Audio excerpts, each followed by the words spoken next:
ಇಲ್ಲಿ ವಿವಾಹ ಮತ್ತು ಸಂತಾನದ ಒಂದು ಅಪೇಕ್ಷೆಯನ್ನಿಟ್ಟುಕೊಂಡು ದೇವರಿಗೆ ಕಿಂಚಿತ್ತು ಸೇವೆ ಕೊಟ್ಟರೂ ಕೂಡ ಆ ಒಂದು ಫಲ ನಮಗೆ ಪ್ರಾಪ್ತಿಯಾಗ್ತದೆ ಅಂತೇಳುವಂತಹ ಒಂದು ನಂಬಿಕೆ ಜನರಲ್ಲಿ ಉಂಟು.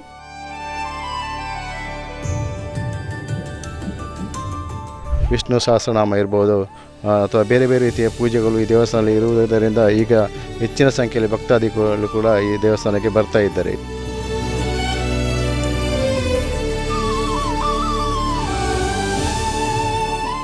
ಅರ್ತಿವಡಲು ಶ್ರೀ ವಿಷ್ಣುಮೂರ್ತಿ ದೇವಸ್ಥಾನ, ಕೊಂಗ್ರಿಬೈಲ್, ಕುಂಜತ್ತಬೈಲ್, ಮಂಗಳೂರು. ಇದು ಸುಮಾರು 1000 ವರ್ಷಗಳ ಇತಿಹಾಸ ಹೊಂದಿರುವ ಅತ್ಯಂತ ಶಕ್ತಿಶಾಲಿ ದೇವಾಲಯವಾಗಿದ್ದು, ವಿವಾಹ ಮತ್ತು ಸಂತಾನಕ್ಕಾಗಿ ಜನರು ಇಲ್ಲಿ ಹರಕೆಯನ್ನ ಸಲ್ಲಿಸುತ್ತಾರೆ. ಕೇವಲ ಒಂದು ಪ್ರಾರ್ಥನೆ ಮಾಡಿದರೆ ಸಾಕು, ಇಷ್ಟಾರ್ಥಗಳು ಈಡೇರುತ್ತದೆ ಎಂಬ ನಂಬಿಕೆ ಇಲ್ಲಿದ್ದು, ಇಲ್ಲಿ ಹಾಲು ಪಾಯಸದ ಸೇವೆ ದೇವರಿಗೆ ಅತ್ಯಂತ ಇಷ್ಟವಾದ ಸೇವೆಯಾಗಿದ್ದು, ಹಲವಾರು ಭಕ್ತರು ಇಲ್ಲಿ ಈ ಸೇವೆಯನ್ನ ನೀಡುವ ಮೂಲಕ ತಮ್ಮ ಕಷ್ಟಗಳನ್ನು ಪರಿಹರಿಸಿಕೊಂಡಿದ್ದಾರೆ.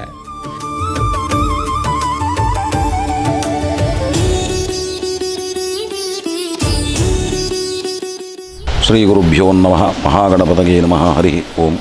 ಕ್ಷೇತ್ರದೇವರು ಮಹಾವಿಷ್ಣುದೇವರ ಸನ್ನಿಧಾನ, ಹಾಗೆ ಅರ್ತಿವಡಲು ಶ್ರೀ ವಿಷ್ಣುಮೂರ್ತಿ ದೇವಸ್ಥಾನ ಅಂತ ಹೇಳುವಂತಹ ಒಂದು ಹೆಸರು ಈ ಒಂದು ಸ್ಥಳಕ್ಕೆ ಉಂಟು.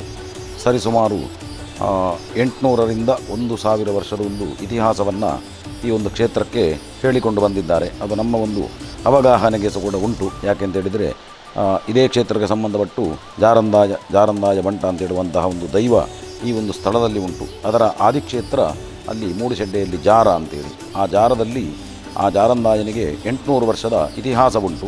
ಹಾಗೆ ಅಲ್ಲಿ ಜಾರಂದಾಜ ಸೃಷ್ಟಿಯಾದ ಕೂಡಲೇ ಪ್ರಥಮವಾಗಿ ಈ ಒಂದು ಕ್ಷೇತ್ರಕ್ಕೆ ಬಂದದ್ದು ಅಂತ ಹೇಳುವಂತಹ ಒಂದು ಕತೆ ನಮಗೆ ಅಲ್ಲಿ ಸಹ ಗೊತ್ತಾಗ್ತದೆ. ಇಲ್ಲಿಯವರು ಸಹ ಅದನ್ನು ಹೇಳಿದ್ದನ್ನು ಕೇಳಿದ್ದೇವೆ ನಾವು. ಹಾಗಾದ ಕಾರಣ ಒಂದು 800 ವರ್ಷ ಅಂತೂ ಈ ಒಂದು ಕ್ಷೇತ್ರಕ್ಕೆ ಇತಿಹಾಸ ಉಂಟು ಅಂತೇಳಿ. ಹಾಗೆ ನಮ್ಮ ಒಂದು ತಿಳುವಳಿಕೆಗೆ ಬಂದ ಹಾಗೆ 1962ನೇ ಇಸವಿಯಲ್ಲಿ ಅಲ್ಲಿಂದ ನಂತರ ನಮ್ಮ ಒಂದು ಅದರಿಂದ ಹಿಂದೆ ನಮ್ಮ ವಂಶದವರು ಇಲ್ಲಿ ಪೂಜೆಯೆಲ್ಲ ಮಾಡಿಕೊಂಡಿದ್ದರು ಪಾರಂಪರಿಕವಾಗಿ.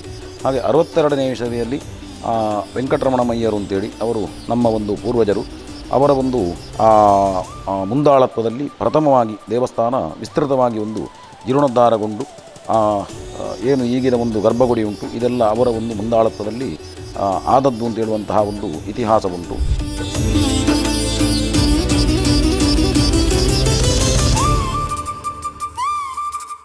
ಹಾಗೆ ಆ ಹೊತ್ತಿಗೆ ಏನು ಅಂತ ಹೇಳಿದರೆ ಈ ಒಂದು ಪರಿಸರ ಈಗ ನಾವು ಕಾಣುವ ಹಾಗೆ ಇಷ್ಟೊಂದು ಅಭಿವೃದ್ಧಿಯೆಲ್ಲ ಹೊಂದಿರಲಿಲ್ಲ. ಇಲ್ಲಿ ಆಗಲಿ ಮೇಲೆ ಸಹ ನಮಗೆ ಒಂದು ಬಸ್ಸಿನ ವ್ಯವಸ್ಥೆ ಕೂಡ ಇರಲಿಲ್ಲ. ಸಾಧಾರಣ ಮರಕಡದಿಂದ ಎಲ್ಲರನ್ನು ನಡೆದುಕೊಂಡೇ ಬರುವಂತಹ ಒಂದು ಪರಿಸ್ಥಿತಿ ಅಂತೇಳಿ. ಅಂತಹ ಆ ಒಂದು ಸಂದರ್ಭದಲ್ಲಿ ಜನಸಂಖ್ಯೆಯು ಅತಿ ವಿರಳವಾಗಿತ್ತು. ಆ ಹೊತ್ತಿನಲ್ಲಿಯೂ ಕೂಡ ದೇವಸ್ಥಾನದ ಜಾತ್ರೆ 2 ದಿವಸ ನಡೆಯುತ್ತಿತ್ತಂತೆ ಆ ಹೊತ್ತಿಗೆ. ಹಾಗೆ ನಂತರ ನಮಗೆ ಬ್ರಹ್ಮಕಲಶ ದೇವಸ್ಥಾನ ಒಂದು ಇನ್ನಷ್ಟು ವಿಸ್ತೃತವಾಗಿ ಬೆಳೆದು ಬಂದದ್ದು ಅಂತ ಹೇಳಿದರೆ 97ನೇ ಇಸವಿಯಲ್ಲಿ 2ನೇ ಬಾರಿಗೆ ಬ್ರಹ್ಮಕಲಶ ನಡೆಯಿತು. ಅದರಲ್ಲಿ ನಾವು ಸಹ ಎಲ್ಲ ಪಾಲ್ಪಡೆದಿದ್ದೇವೆ. ಹಾಗೆ ಆ ಒಂದು ಹೊತ್ತಿಗೆಲ್ಲ ಗ್ರಾಮಸ್ಥರ ಒಂದು ಆ ಒಂದು ಮುಂದಾಳತ್ವದಲ್ಲಿ ಜೀರ್ಣೋದ್ಧಾರವನ್ನು ಕಂಡುಕೊಂಡರೂ ಕೂಡ ದೇವಸ್ಥಾನದಲ್ಲಿ ಕೆಲವೆಲ್ಲ ಮೂಲಭೂತ ಸೌಕರ್ಯಗಳ ಕೊರತೆ ಇತ್ತು ಇಲ್ಲಿ.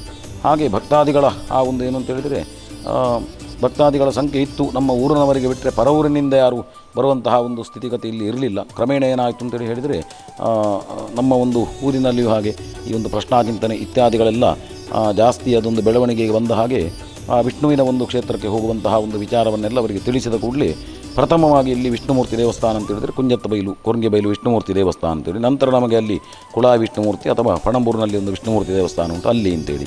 ಹಾಗೆ ಆ ಒಂದು ಪ್ರಕಾರವಾಗಿ ಭಕ್ತಾದಿಗಳ ಸಂಖ್ಯೆ ದಿನೇ ದಿನೇ ಈ ಒಂದು ಕ್ಷೇತ್ರಕ್ಕೆ ಜಾಸ್ತಿ ಆಗ್ತಾ ಬಂತು.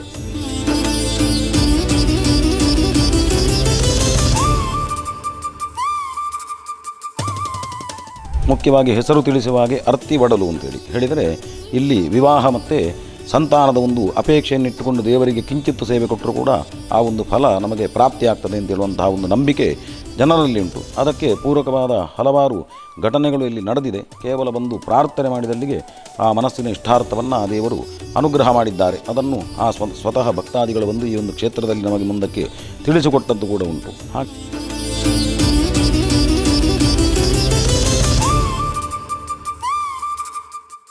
ನಮಗೆ ಫಾಲ್ಗುಣ ಮಾಸದಲ್ಲಿ ಶುಕ್ಲ ಪಕ್ಷದ ನವಮಿ ತಿಥಿ ಅಂತೇಳಿ ಆ ಒಂದು ತಿಥಿಗೆ ಇಲ್ಲಿ ಜಾತ್ರೆ ಅಂತೇಳಿ ನಾವು ಆ ಒಂದು ನಿರ್ಣಯಿಸಿದ್ದೇವೆ. ಯಾಕಂತ ಹೇಳಿದರೆ ಆಗ ಹೇಳಿದ ಹಾಗೆ 62ನೇ ಇಸವಿಯ ಬ್ರಹ್ಮಕಲಶ ನಡೆದದ್ದು ಅದೇ ಒಂದು ಪುಣ್ಯತಿಥಿಯವತ್ತು. ಅದಕ್ಕೋಸ್ಕರವಾಗಿ ಅದೇ ತಿಥಿಯವತ್ತು ಆ ಒಂದು ಜಾತ್ರಾ ಮಹೋತ್ಸವವನ್ನು ಸಹ ಇಲ್ಲಿ ನಾವು ಪ್ರತಿ ವರ್ಷ ಆಚರಿಸಿಕೊಂಡು ಬರ್ತಾ ಇದ್ದೇವೆ. ಮೊದಲೆಲ್ಲ 2 ದಿವಸದ ಜಾತ್ರೆ ಆಗ್ತಾಯಿತ್ತು, ಈಗ 1 ದಿವಸದ ಜಾತ್ರೆ.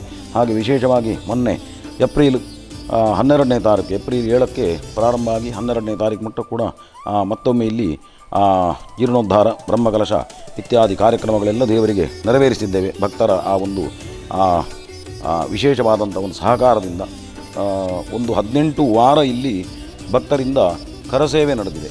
ಅಲ್ಲದಿದ್ದರೆ ಇಷ್ಟೊಂದು ವಿಜೃಂಭಣೆಯಿಂದ ದೇವಸ್ಥಾನ ನಿರ್ಮಾಣ ಮಾಡಲಿಕ್ಕೆ ಸಾಧ್ಯ ಇರಲಿಲ್ಲ. ಕೇವಲ ಒಂದು 4 ತಿಂಗಳಲ್ಲಿ ಕ್ಷೇತ್ರದ ಒಂದು ಜೀರ್ಣೋದ್ಧಾರ ಆದದ್ದು ಅಂತೇಳಿ. ಅದಕ್ಕಿಂತ ಮೊದಲು ಈ ಒಂದು ಸ್ಥಳಕ್ಕೆ ಬಂದವರಿಗೆ ಇಲ್ಲಿನ ಒಂದು ಪರಿಸ್ಥಿತಿ ಹೇಗೆ ಇತ್ತು ಅಂತೇಳಿ ಅದು ಅವರಿಗೆ ಗೊತ್ತಿರ್ತದೆ.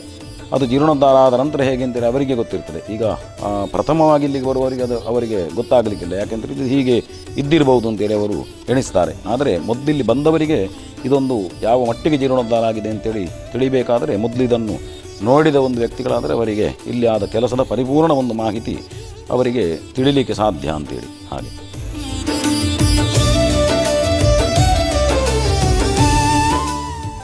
ಇಲ್ಲಿ ಪ್ರತಿ ಈಗ ಬುಧವಾರ, ಶನಿವಾರ ಮತ್ತು ಗುರುವಾರ ದಿವಸದ ಹೊತ್ತು ದೇವರಿಗೆ ಹಾಲು ಪಾಯಸ ಅಂತೇಳಿ ದೇವರಿಗೆ ಅತ್ಯಂತ ಪ್ರೀತಿಯಾದಂಥ ಸೇವೆ. ಹಾಗೆ ಅನೇಕ ಭಕ್ತರಿಂದ ಆ ಒಂದು ಸೇವೆ ಇಲ್ಲಿ ದೇವರಿಗೆ ಸ್ವೀಕಾರ ಆಗ್ತದೆ. ಅದಲ್ಲದೆ ದೇವರಿಗೆ ವಿಶೇಷವಾಗಿ ಅಲಂಕಾರ ಪೂಜೆ, ರಂಗಪೂಜೆ ಇತ್ಯಾದಿ ಸೇವೆಗಳೆಲ್ಲ ಉಂಟು.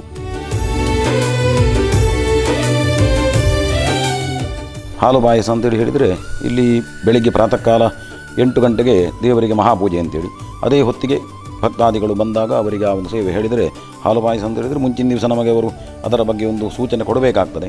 ಆ ಒಂದು ಪ್ರಕಾರ ಭಕ್ತಾದಿಗಳಿಂದ ಆ ಸೇವೆಯನ್ನು ದೇವರು ಸ್ವೀಕಾರ ಮಾಡಿಕೊಳ್ತಾ ಇದ್ದಾರೆ ಈ ಕ್ಷೇತ್ರದಲ್ಲಿ. ಇಲ್ಲಿ ನಮ್ಮ ಕುಂಜತ್ತ ಬೈಲು ಅಂತೇಳಿ ಹೇಳಿದರೆ ಸಾಧಾರಣ ಇಲ್ಲಿಗೆ ನಮ್ಮ ಮಂಗಳೂರಿನಿಂದ ಹಲವಾರು ಬಸ್ಸುಗಳ ವ್ಯವಸ್ಥೆ ಇದೆ. ಇಲ್ಲಿ 17 ನಂಬರ್, ಅದರ ನಂತರ 13 ನಂಬರು ಇತ್ಯಾದಿ ಬಸ್ಸುಗಳೆಲ್ಲ ಸುರತ್ಕಲ್ಲಿನಿಂದ ಸಹ ಹಲವಾರು ಬಸ್ಸುಗಳ ಸಂಪರ್ಕ ಉಂಟು. ನಮಗೆ ಇಲ್ಲಿಗೆ ಕಡೆಯ ನಿಲ್ದಾಣ ಅಂತ ಹೇಳಿದರೆ ಕುಂಜತ್ತ ಬೈಲು ಅಂತಿದೆ. ಕುಂಜತ್ತ ಬೈಲಿಗೆ ಬಂದು ಯಾರು ವಿಷ್ಣುಮೂರ್ತಿ ದೇವಸ್ಥಾನ ಹೇಳಿದರೂ ಅವರಿಗೆ ಸುಲಭವಾಗಿ ಇಲ್ಲಿಗೆ ಬರುವಂತಹ ವ್ಯವಸ್ಥೆ ಉಂಟು. ಹಾಗೆ ಒಂದು ಕೆ ನಾರಾಯಣ ಪ್ರಸಾದ ಮಯ್ಯ ಅಂತೇಳಿ ಇಲ್ಲಿ ಪ್ರಧಾನ ಅರ್ಚಕರಾಗಿ ಈಗ ಒಂದು 25 ವರ್ಷದಿಂದ ಇದ್ದೇನೆ ನಾನು.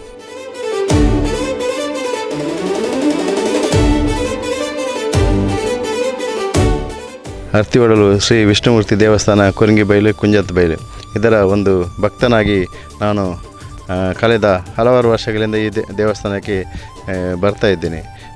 ನಮ್ಮ ಗ್ರಾಮ ದೇವರಾದ ಕಾರಣ ನಮಗೆ ಇಲ್ಲಿ ಯಾವುದಕ್ಕೂ ಈ ದೇವಸ್ಥಾನ ಅತಿ ಅಗತ್ಯವಾಗಿರ್ತದೆ ಮತ್ತು ನಾವು ವಿಷ್ಣುಮೂರ್ತಿ ದೇವರ ಭಕ್ತರು ಕೂಡ. ಮತ್ತು ಎಲ್ಲ ರೀತಿಯ ಪೂಜೆಗಳು ಕೂಡ, ಅದು ವಿಷ್ಣು ಸಹಸ್ರನಾಮ ಇರ್ಬೋದು ಅಥವಾ ಬೇರೆ ಬೇರೆ ರೀತಿಯ ಪೂಜೆಗಳು ಈ ದೇವಸ್ಥಾನದಲ್ಲಿ ಇರುವುದರಿಂದ ಈಗ ಹೆಚ್ಚಿನ ಸಂಖ್ಯೆಯಲ್ಲಿ ಭಕ್ತಾದಿಗಳು ಕೂಡ ಈ ದೇವಸ್ಥಾನಕ್ಕೆ ಬರ್ತಾ ಇದ್ದಾರೆ. ಇದೊಂದು ಸಂತೋಷದ ವಿಷಯ ಕೂಡ. ನಾನಂದರೆ ಯಾವಾಗಲೂ ದೇವಸ್ಥಾನಕ್ಕೆ ಬರ್ತಾ ಇದ್ದೇನೆ. ನನ್ನ ಇಲ್ಲಿಯ ಮನೆ, ನನಗೆ ಹತ್ತಿರ ಮನೆ ಇರೋದು, ನಾನು ದೇವಸ್ಥಾನಕ್ಕೆ ಬರ್ತಾ ಇದ್ದೇನೆ ಮತ್ತು ವಿಷ್ಣುಮೂರ್ತಿ ದೇವರ ಭಕ್ತನೂ ಕೂಡ. ಅದರಿಂದ ನಾನು ಯಾವಾಗಲೂ ಬರ್ತಾ ಇದ್ದೇನೆ ಈ ದೇವಸ್ಥಾನಕ್ಕೆ. ನೀವು ಕೂಡ ಮಂಗಳೂರಿಗೆ ಬಂದರೆ ಇಲ್ಲಿಗೊಮ್ಮೆ ತಪ್ಪದೆ ಭೇಟಿ ನೀಡಿ. ಇಲ್ಲಿನ ಕುರಿತಾದ ಅನುಭವಗಳನ್ನು ಕಾಮೆಂಟ್ನಲ್ಲಿ ತಿಳಿಸಿ.